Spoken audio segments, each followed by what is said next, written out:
tsy alalavitra an'izay any isika nidina anjery fotony ary ny tsidika ireo trabona izay natoby etsy amin'ny ANS Sampefilo ny filoham-pirenena Rajonary Mampianina niaraka tamin'ny Prime Ministre lehiben'ny gouvernemanta ary ihany koa ireo mpikambana ao anatin'izany gouvernemanta izany ireo ministra maromaro araka ny fanampanantenainy ny fitondram-panjakana moa dia anao ny ezaka araka izay tratra izy ireo andraisana antanana ary ihany koa anampiana ireto trabona ireto. Efa nisy ny fepetra noraisy ny fitondram-panjakana entina anampiana ny trabona hoy ny filoham-pirenena Rajonary Mampianina raha nidina fotsiny mijery ireo trabona raisina tanana tetsy amin'ny ANS Sampefilo ny filoha miaraka tamin'ny Prime Ministre sy mikambana avy anivon'ny gouvernemanta androany. Eo anatrehatra izao fahasahiranana izao dia tonga izahay ao fitondram-panjakana mitondra fanampiana izay ho anareo tsirairay avy ao anatin'izany dia misy vary, misy voamaina, misy mena, misy siramamy, misy vilany, misy saribô.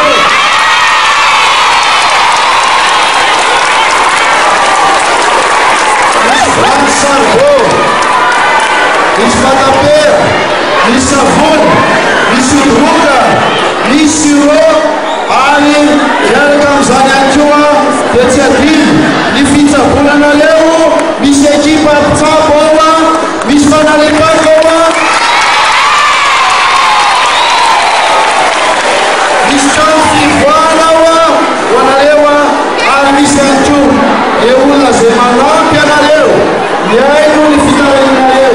miaino ny fahasahirananareo tsy ho lavateny ao fa dia ho zany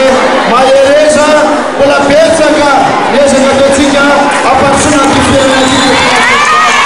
Namafisin'ny ministra mponina ny fahina sosialy ary ny fampivoarana amin'ny vehivavy fa niarany salata amin'ny fandraisana andraikitra tamin'ireo trabona ireo avokoa ireo tompony andraikitra isan'ambaratonga ny teto amin'ny firenena efa tao anatin'ny herinandro izao. Zavatra zombaka zany anatrehan'ny favoazana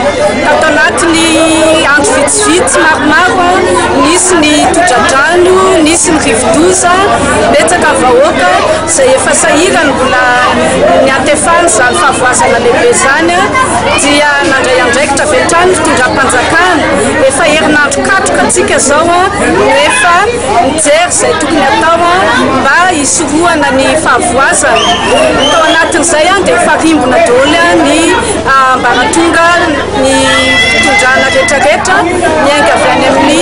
BNGRC CPGU izay sampandraka manokana natao hijery ny zavatra tokony atao rehefa tonga ny loza. Isan'ny fepetra noraisy ny ministera mponina manokana moa ny fiantsoana ireo travailleurs sociaux anao soutien psychosocial ho an'ireo trabona indrindra ho an'ireo vondron'olona marefo ary iparitaka manerana ny toerana andraisana trabona izy ireo. Nanao antsoavo ho an'ny mponina indrindra ireo any amin'ireo toerana voakasika ny fandalovany rivodoza ihany koa ny ministra mponina mba hitandrina sy andao ny toerana iva raha misy ny fiakarany rano ateraka n'ireo tsakorana amin'ny vanesy.